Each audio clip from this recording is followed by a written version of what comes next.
When you think about the most inspiring leaders you've known, what makes them stand out? Chances are it wasn't their smarts, their technical skill, or even their charisma.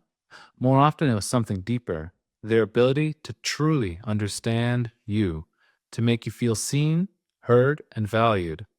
That's empathy. And in the framework of emotional intelligence, empathy is a core skill, one that can transform good leaders into great ones. But empathy isn't just a soft skill. Neuroscience shows us it's deeply wired into the human brain. In fact, the ability to feel and respond to the emotions of others is one of the most fundamental ways we connect as human beings. Today, we're going to break down empathy in leadership. We'll look at what it is, the different types of empathy, the brain system behind it, why it matters so much for leading people, and finally, some practical ways you can strengthen your own empathy to become a more authentic, effective leader. I'm Kevin Brunner, a team leader in the chemistry industry, and I'm here to help you lead with more clarity, confidence, and connection. Let's dive in. Empathy is often confused with sympathy. Sympathy is feeling for someone. I feel sorry for you. But empathy is different. Empathy is feeling with someone, tuning into their perspective and emotions. In leadership, empathy isn't about rescuing people or agreeing with them all the time. It's about understanding. It's about perceiving the emotions of others, recognizing their experiences, and responding in ways that build trust and connection. Psychologists typically describe three types of empathy: cognitive empathy, the ability to understand another person's perspective; emotional empathy, the ability to actually feel what another person feels; compassionate empathy, not just understanding or feeling, but taking action to help. Great leaders don't just rely on one form of empathy, they learn to balance all three. So, what's happening in the brain when we empathize? First, mirror neurons. These are special brain cells that fire both when we perform an action and when we observe someone performing the same action. Discovered in the 1990s, mirror neurons are the foundation of emotional contagion. They allow us to mirror another person's state internally, which is why we wince when we see someone stub their toe or smile when we see someone else laugh. Second, the limbic system. This includes structures like the amygdala and hippocampus, which process emotions. When someone expresses fear or joy, our limbic system helps us recognize and resonate with that emotion. Three, the anterior insula and anterior cingulate cortex. These brain regions light up when we experience our own pain and when we observe someone else's pain. In other words, your brain doesn't fully distinguish between your suffering and others. That's why empathy can feel so immediate. For the prefrontal cortex, while the limbic system gives us raw emotional resonance, the prefrontal cortex helps us regulate and respond intelligently. This is crucial in leadership. Without regulation, empathy can overwhelm us. With regulation, we can channel empathy into constructive action. Put simply, empathy is the dance between feeling others and using higher level thinking to guide our responses. Now, why is empathy so essential for leaders? Let's look at a few reasons. First, empathy builds trust. Trust is the foundation of leadership, and trust is built when people feel understood. Neuroscience shows that when we feel heard and validated, our brains release oxytocin, the bonding hormone. Oxytocin reduces fear, increases cooperation, and strengthens relationships. Leaders who listen empathetically literally change the brain chemistry of their teams. Second, empathy improves communication. When you tune into someone's emotional state, you can adjust how you deliver information. For example, the same piece of feedback can land as constructive or crushing, depending on how empathetically you deliver it. Empathy helps you choose words, timing, and tone that open people up instead of shutting them down. Third, Empathy drives engagement and performance. In one study by Catalyst, nearly 61% of employees led by empathetic leaders reported feeling creative, compared to only 13% with less empathetic leadership, despite being in the same organization. Similarly, engagement nearly doubled from 32% to 76%.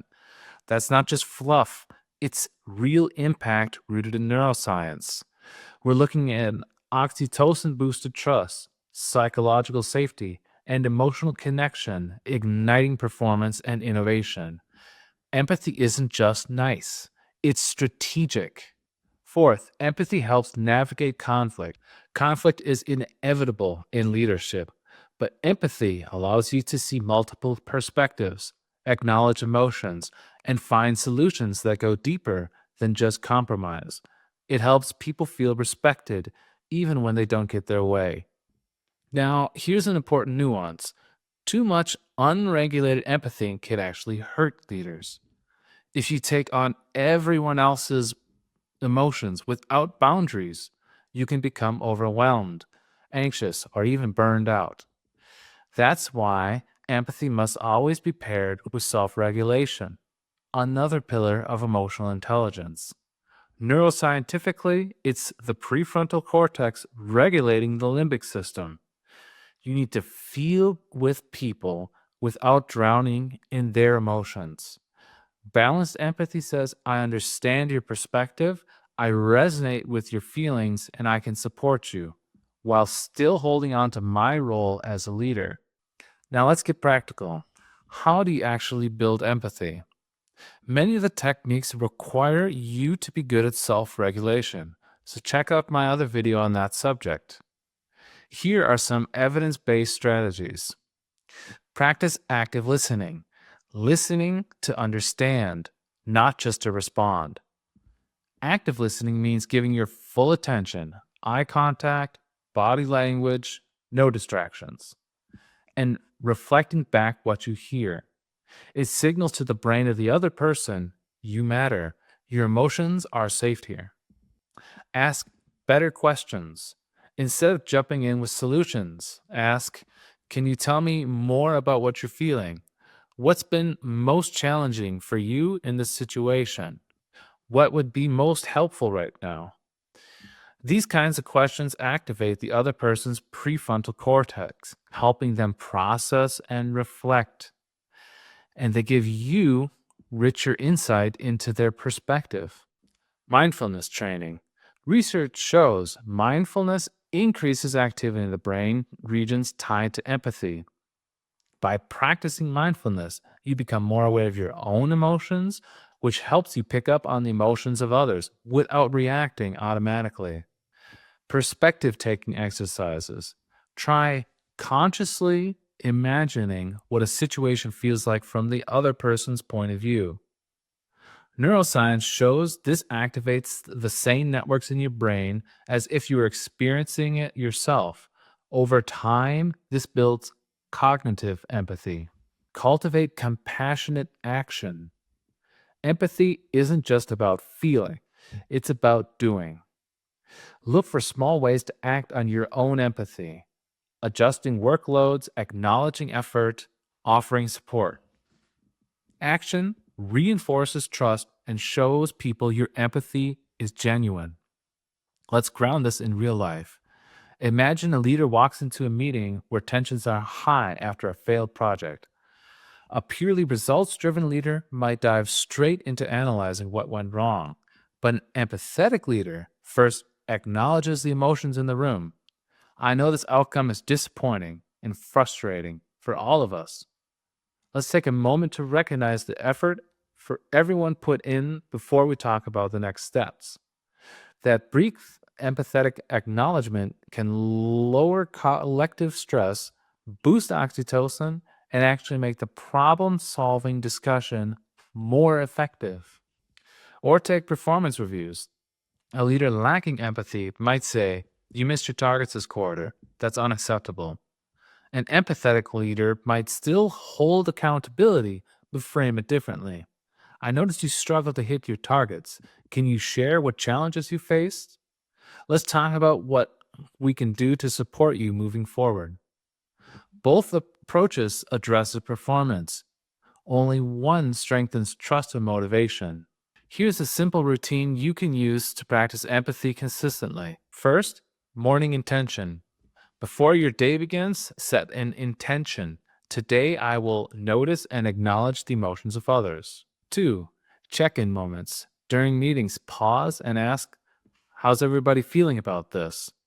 3. Mindful pause.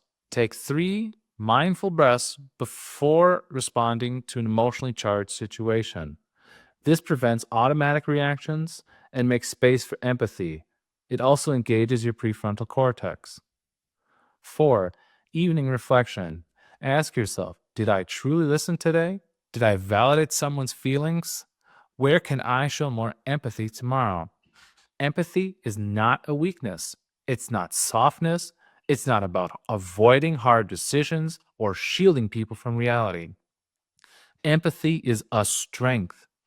It's the ability to connect human to human, to lead both from the heart and mind, and to create environments where people feel safe, valued, and motivated to give you their best. And remember, empathy is wired into your brain through mirror neurons, through your limbic system, through the prefrontal cortex. You already have the hardware. Emotional intelligence is about strengthening the practice. So if you want to become a great leader, don't just focus on strategy and intelligence. Focus on empathy. Because people don't follow leaders for their ideas, they follow leaders who make them feel understood. Thank you for watching. If this video resonated, please hit like, subscribe, and share it with someone who could use a reminder of the power of empathy in leadership. And in the comments, I'd love to know, when was a time you truly felt understood by a leader? And what difference did it make for you? I'll see you in the next video where I bring the previous 4 pillars of emotional intelligence together in social skills.